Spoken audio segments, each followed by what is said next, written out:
Suicide Notes, Day 33. Now I know for sure that all of this is a dream because what happened tonight can't possibly be real. It just can't. I don't even know where to start. Rankin came into my room last night. I guess technically it was earlier today, since it must have been 1 or 2 in the morning. I was sleeping, and then I felt something pressing against my back. Rankin had pulled my shorts down, and he was pushing himself against me. I was still only half awake, so I didn't realize what he was doing at first. He put his arm around me and pulled me closer. I could hear him breathing in my ear. Believe it or not, that's not even the bad thing. If that was all, I could probably handle it. Probably. But that was just the beginning. Like I said, Rankin was holding on to me and trying to. I don't think I can even say it right now, but he was getting close. As soon as I realized what he was doing, I woke up fast. I even opened my mouth to tell him to stop. And that's when the screaming started. At first, I thought it was me screaming. Then I realized it was a girl's voice.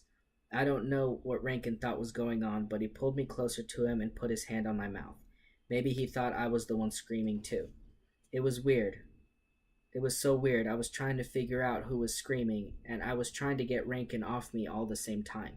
Everything was happening at once, but I felt like I couldn't even move because I didn't know what was more important, getting away from Rankin or helping whoever was making that awful noise. That's when the light came on. It snapped on like fireworks exploding over our heads. I couldn't see.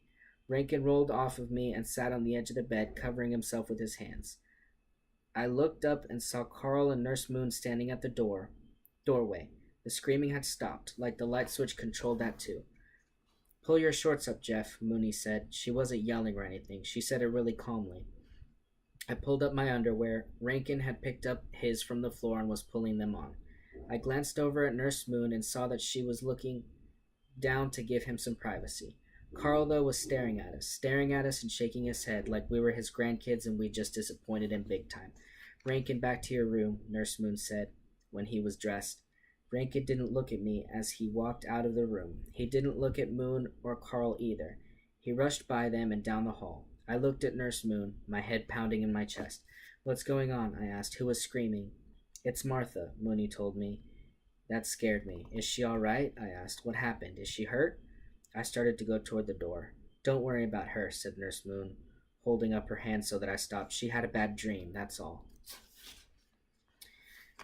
I nodded. I know all about dreams that make you want to scream. Then I remembered why Carl and Nurse Moon were in my room in the first place. "We were just," I began. Mooney interrupted me. "Dr. Catsterpuss will talk to you in the morning," she said. "Good night."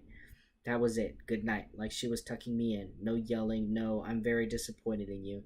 No, nothing. And you know what? That was even worse. If she'd yelled or seemed disgusted or even at all upset, I would have felt better. But she treated it like she didn't care, like it didn't matter.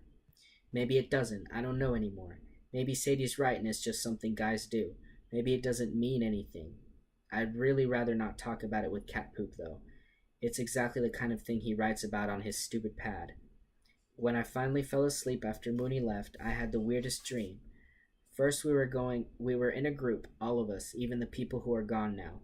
Cat Poop asked us to go around the circle and say what we were most afraid of. Alice said she was afraid of being alone. Bones said he was afraid of cars, which seemed weird until I remembered the whole gas station thing.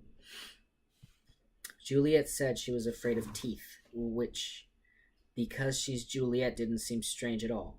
Rankin said he was afraid of losing. Martha didn't say anything. Sadie said she wasn't afraid of anything, and I believed her. In my dream, it was like she had this force field around her that protected her from everything the rest of us would have to watch out for. Then she looked at me and said, "Once you realize there's nothing to be afraid of when you die, there's nothing else to worry about." When it was my turn, I couldn't think of anything to say. I looked around at the rest of the group and thought how messed up they all were. Then I looked at my wrists and realized that they were bleeding again. I pulled my sleeves down to cover them, but I could feel the blood soaking through, and I was afraid everyone was going to notice and start laughing at me.